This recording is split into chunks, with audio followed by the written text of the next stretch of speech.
Today on CCX News, sold on a sale. Brooklyn Park's largest apartment complex is moving toward a new owner.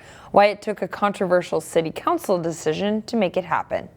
The Brooklyn Park City Council, acting as the city's economic development authority, voted to forgive a nearly $4 million loan for the Huntington Place apartments on Monday. That decision allows the owner to sell the property. Kevin Miller explains what's at stake as one of the Metro's largest complexes could change hands.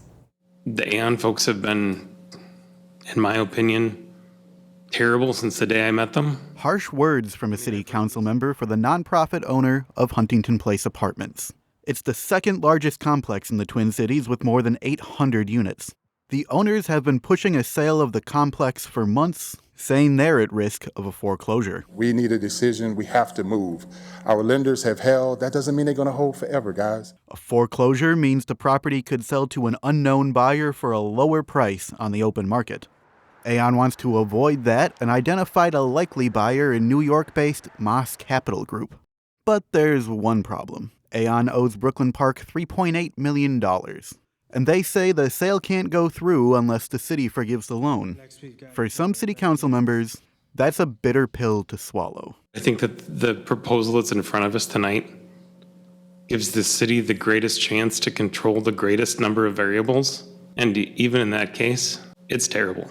It's one option out of many terrible options, but it is the one that gives the city the most leverage. In exchange for forgiving the loan, there's some good news for Brooklyn Park. The city is getting back $450,000 as a settlement. It can also take over a $4 million federal grant from Aon and reinvest it into Zanewood Rec Center. The new buyer has also promised to keep rent controls in place. With the looming sale, some of Huntington's residents are asking for a seat at the table. We want to make sure that our voices is being heard at every single step so that we're not blindsided like most of us were during this process. Others just hope they can stay in their home. I would be devastated if I was moved out of my home. I would be devastated I would lose everything I own. In Brooklyn Park, Kevin Miller, CCX News. City officials expect the sale to be finalized within the next 3 months. Meanwhile, the Brooklyn Center City Council went ahead with a significant decision impacting the future of its historic convention and event complex. The council, acting as the city's economic development authority, approved a new catering contract for the Heritage Center. Catering and events drive business at the venue. However, the city-owned and managed property continues to operate with deficits. At a meeting Monday night, city staff presented a plan to eventually get the Heritage Center out of the red. Last year showed a more than $500,000 deficit, despite bringing in more than 65,000 visitors.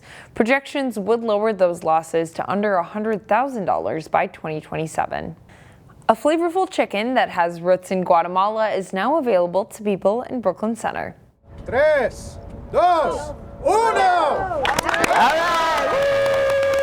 Tuesday morning marked the grand opening of Pollo Campero at Brooklyn Center's Shingle Creek Crossing. Company leaders say they chose Brooklyn Center because of the area's demographics and the support they received from the city's economic development group. The restaurant was first established in Guatemala in 1971. It's famous for fried chicken marinated to the bone, made from recipes that were passed down through multiple generations. So at the end of the day, when you eat Pollo Campero, it has great flavors. It's tender, crunchy, and juicy, and it has a uniqueness that once you try it, you definitely want to have it again and again. This is Minnesota's second Pollo Campero location. The first opened in West St. Paul more than a decade ago. From shopping malls to trampoline parks and everything in between, spring break is a busy time for businesses. So what is the impact locally? We went to Maple Grove to find out. Here's Corey Bork. Now it's spring break, so he's doing his thing, his flips. At Sky Zone Trampoline Park in Maple Grove, 5th grader Austin Peach is literally jumping for joy. Oh, he was begging to come here. He loves this place. He comes here practically almost every day. I get to get my energy out and I can play with my friends. Austin's mom agrees it's a great place to burn off energy. They can play soccer and the obstacle courses and flipping on the trampolines. So what is Austin's favorite? Either soccer or basketball. For businesses, you could say spring break is a slam dunk too. It's been pretty steady. Last week was really busy. Everything's out on the shelves today. At Color Me Mind in Maple Grove, They don't necessarily have to be an artist to come and paint. This is kind of our popular kids item space. So we have all the kids banks, figurines, lots of different kind of fantasy items. Emily Hankins helps manage something more low-key. And it's fun, it's trending. You can't go wrong with painting something functional and cute and personal too. Here, creativity can also turn into something useful. Then we have kitchenware, so like bowls and dinner plates and all of that. For the Reitmeyer family, it's a chance to create your own keepsake. If you've never tried it before, it's a lot of fun, and we're usually here a good hour. It's like better than buying like a statue in the store because it's like personalized. You can make it your own. Back at Sky Zone, Austin Peach is putting the spring in spring break. It's amazing in that you just do your thing. In Maple Grove, Corey Bork, CCX News. So how much does business go up during break? The general manager at Sky Zone Maple Grove says they typically see a 50% increase in sales during spring break compared to a normal school day.